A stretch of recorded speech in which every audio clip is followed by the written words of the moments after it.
ሰዎች ኑሮ ተወደደ ብለው እየጮሁ ያለው የኑሮ ምንነት ስላሳሰባቸው ስለገባቸው። የኑሮ መወደድ ከአላህ ጋር ያለ ግንኙነት ጤናማ እስከሆነ ድረስ ቀላል ነው። የሚረዝቀው አላህ ነው ተባረከ ወተዓላ። ቀጥ ብለን ከተገዛ ነው በገባለን ቃል መሰረት አንድ ዳቦ 1000 ብር ቢገባው እንኳን አላህ ያበላል ያጠጣል። ስራው ነው አያልቅበትም። ነገር ግን ሰዎች የተጨነቁ የጮሁ ያለው ለዱንያ ነው። የቀልባቸው ጉዳይ፣ የአኼራቸው ጉዳይ፣ የአላህ ጉዳይ፣ የቀብር ጉዳይ ያን ያክል አያስጨኋቸው፣ አያሳስባቸው። ዲናቸው መንምኖ ሳስቶ ጠፍቶ ምንም አይመስላቸው ሰዎች ከኪሳቸው ገና ብር ሳይጠፋ ሊጠፋ ይችላል ሊቀንስ ይችላል ብለው 24 ሰዓት ይጮሃሉ፣ ያለቅሳሉ፣ ይፈራሉ። አቅል ያለው ልብ ያለው የአኼራ ጉዳይ የገባው ከህይወቱ በላይ ከቤተሰቡ በላይ የልቡ ጉዳይ ያሳስበዋል። ልብ ከአላህ ጋር የምንገናኝበት ገመድ ነው፣ መንገድ ነው።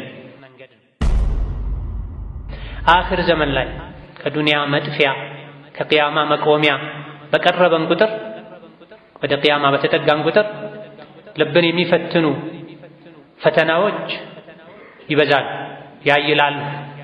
የልብ መገለባበጥም ከመቼውም በላይ ይጨምራል። ማታ ሙእምን የነበረ ሰው ጠዋት ካፍር ሆኖ ሊታይ ይችላል። ጠዋት ላይ ሙእምን የነበረ ሰው ማምሻውን ከፍሮ ሊታይ ይችላል። ሰዎች ዲናቸውን በትንሽ የዱንያ ጥቅም ይለውጣሉ ተብሏል። ከልቦች መገለባበጥ የመጣ ማለት ነው። ወንጀል ነው፣ አላህ የሚጠላው ነው፣ ለጀሃነም የሚዳርግ ነው ብለው ይፈሩት የነበረን ወንጀል ሰዎች እንደ መልካም ሥራ የሙጥኝ ብለው ሲይዙት ሲኮሩበት በአደባባይ ሲሰሩት ይታያል። አኺር ዘመን ላይ